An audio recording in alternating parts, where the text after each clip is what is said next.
Friends, నేను మీ చిట్టిని. చిట్టి కర్లకు స్వాగతం. అందరికీ కనుమ పండుగ శుభాకాంక్షలు. సంక్రాంతి తర్వాత రోజుని కనుమగా జరుపుకుంటాం. కనుమ రైతులకి సాయం చేసే పశువుల పక్షుల పండుగ. ఆ రోజున పశువులకి పసుపు కుంకంతో పూజ చేస్తారు.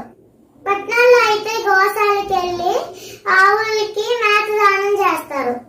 కనుమ రోజు రైతులు కంకుల్ని ఇంటి ముందు వేలాడి తీస్తారు. పక్షులు వచ్చి వాటిని తింటాయి. అంతేకాదు కనుమ రోజు శ్రీకృష్ణుడు గోవర్ధన గిరిని ఎత్తాడు. గోవర్ధన గిరిని ఎత్తి పశువుల్ని ప్రజల్ని కాపాడాడు. అందుకనే గోవర్ధన పూజ కూడా చేస్తారు ఈ రోజు. ఈ విధంగా 3 రోజుల పాటు మన తెలుగోళ్ళు సంక్రాంతి పండుగని ఘనంగా జరుపుకుంటారు. Bye. Hope you like the video.